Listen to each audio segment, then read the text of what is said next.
정읍과 순창, 부안, 고창 등 전북 4개 시군에 대설특보가 내려졌습니다. 전북특별자치도는 재난안전대책본부 1단계를 가동했습니다. 서거석 전북특별자치도 교육감이 학력 신장 정책을 더 과감하게 추진하겠다고 밝혔습니다. AI 디지털 교과서 활용안에 대해서는 학교 현장 혼란을 최소화하겠다고 말했습니다. 김제시가 시정구호를 더 특별한 내일 기회도시 김제로 정했습니다. 김제시는 미래 신산업 생태계 대전환을 통해 100년 미래를 위한 초석을 마련하겠다고 밝혔습니다. 김제시 한 오리농장에서 검출된 조류인플루엔자 바이러스가 고병원성으로 확진됐습니다. 중수부는 출입을 통제하고 오리 16,000여 마리를 살처분했습니다.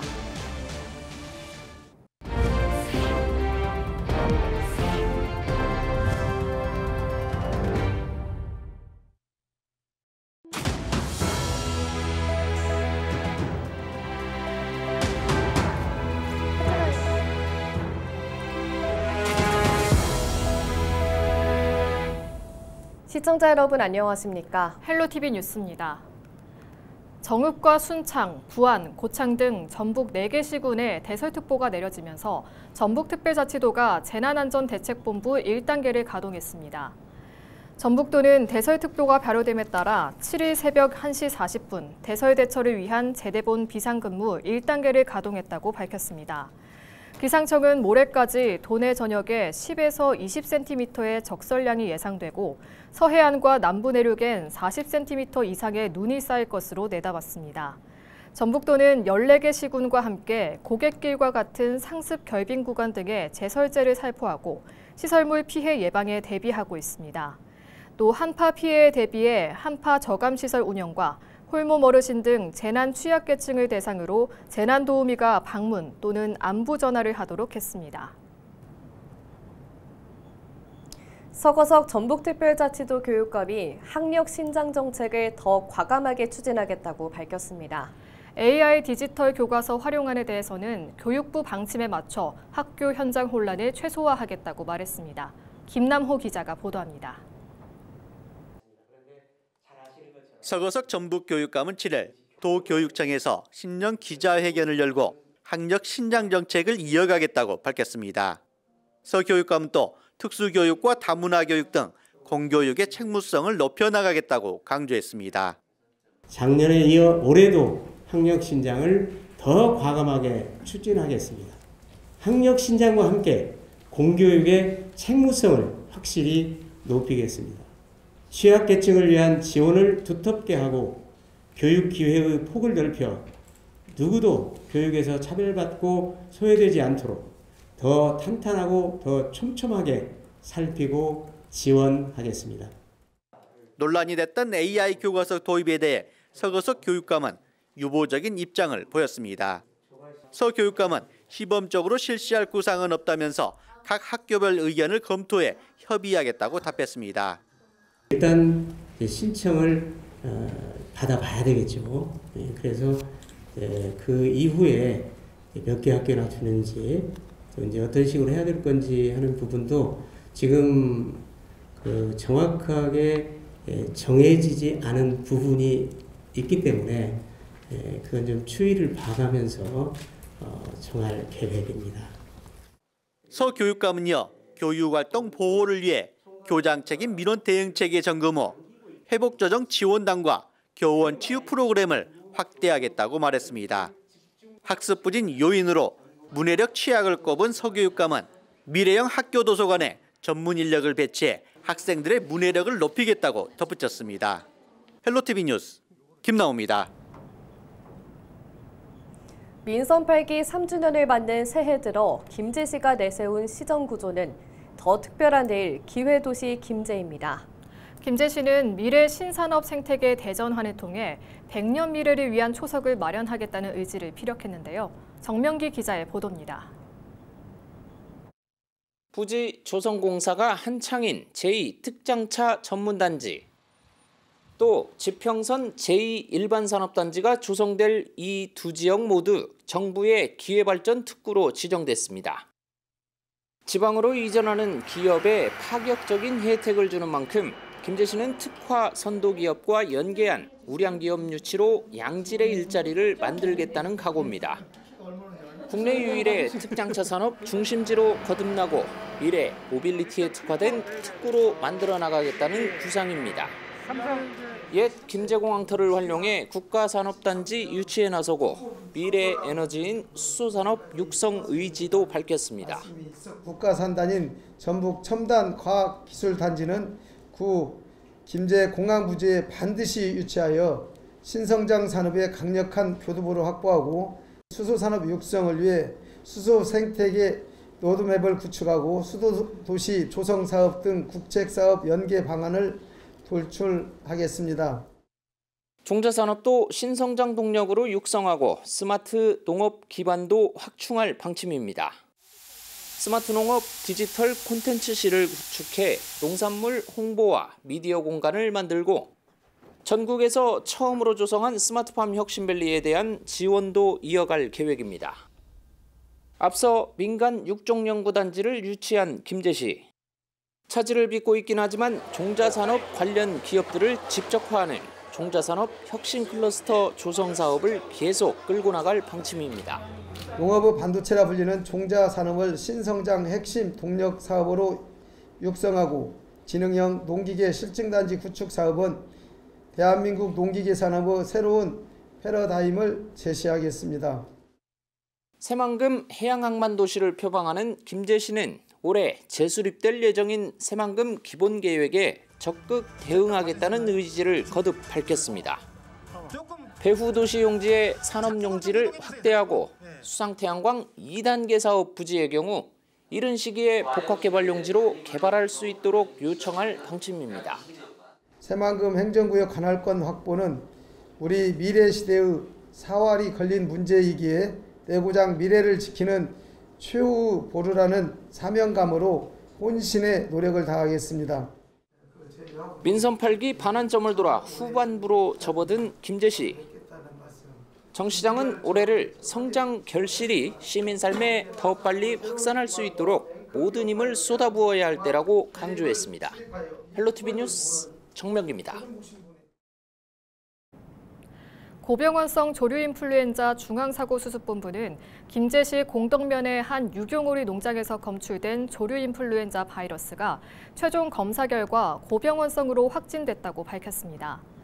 중수부는 앞서 초동 대응팀을 투입해 출입을 통제하고 이 농장에서 기르던 오리 16,000여 마리를 살처분했습니다.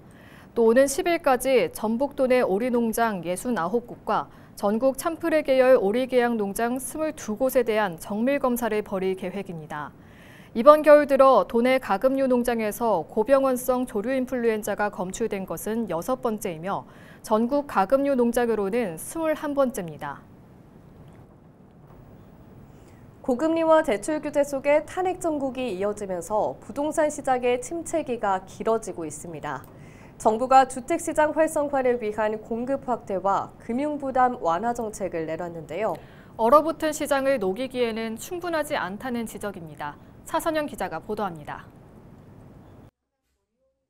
올해 1월 1일부터 2028년 사이 출산한 가구를 대상으로 신생아 특례 대출 소득 요건이 부부 합산 연소득 2억 5천만 원까지로 완화됩니다. 연소득 2억에서 2억 5천만 원 구간은 상위 2%에 해당하는 고소득층으로 사실상 소득 제한이 사라졌다는 분석도 나옵니다. 지방의 미분양 물량 해소를 위한 정책도 시행됩니다. 서울에 집을 보유하고 있더라도 지방의 준공 후 미분양 주택을 구입하면 1세대 1주택 특례를 유지하는 겁니다. 단 전용 면적 85제곱미터 이하 또는 취득가격 6억 원 이하의 미분양 주택에 한정됩니다. 또 주택 건설 사업자가 지방의 준공 후 미분양 주택을 임대주택으로 활용할 경우 원시 취득세가 최대 50% 감면됩니다. 대출 중도 상환 수수료도 50% 인하되는데 1월 중순 이후 신규 대출부터 적용됩니다. 이와 함께 청년을 위한 주택 드림 대출이 출시될 예정입니다.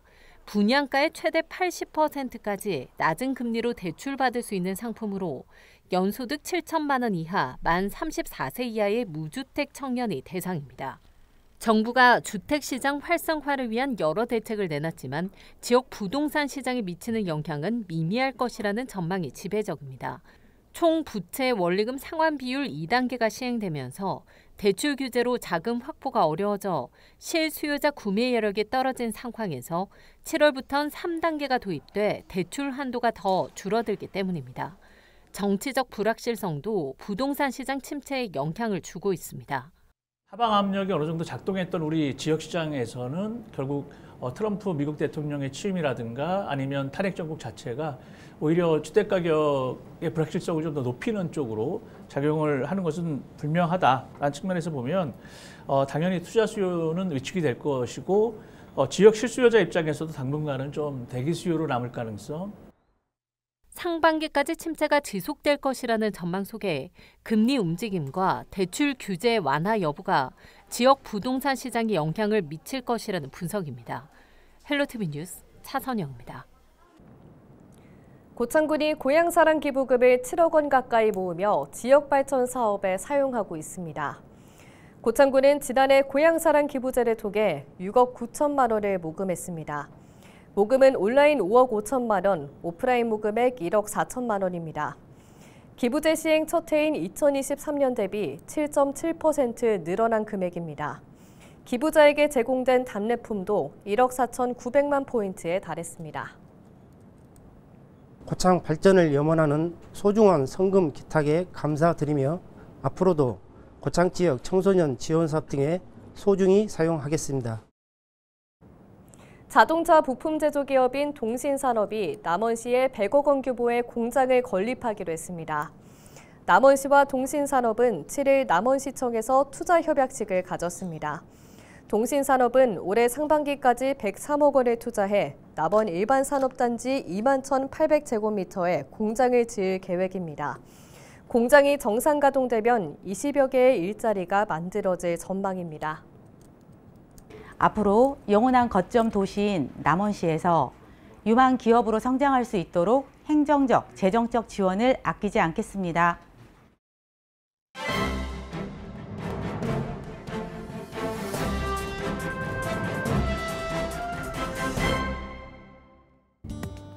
전북일보 기사입니다. 전북 도내 일부 자치단체가 설 명절 민생회복지원금 지급을 추진한 데 대해 지방선거용 포퓰리즘이라는 주장이 제기되고 있다는 내용인데요. 반대로 지자체의 민생지원금은 국가적 혼란과 장기적인 지역 경기 침체에 시달린 시민 국민들에게 조금이나마 실질적인 도움이 될 수 있는 최소한의 복지라는 의견도 팽팽했다고 합니다. 도내 지자체들에 따르면 전북에서 모든 주민을 대상으로 설 명절 지원금을 계획하고 있는 기초지자체로는 김제시와 정읍시, 남원시, 완주군 등 4곳이라고 합니다. 광역자치단체인 전북특별자치도 역시 도민 1인당 25만 원 지급을 추진하고 있으나 행정안전부로부터 4,300억 원 규모의 국비 지원이 필요한 상황이라고 하는데요. 이를 두고 해당 지자체 관계자들은 더불어민주당의 핵심 공약 중 하나가 기본소득이라며 민생회복지원금은 당론인 보편적 복지와도 일맥상통한다고 강조했다고 합니다.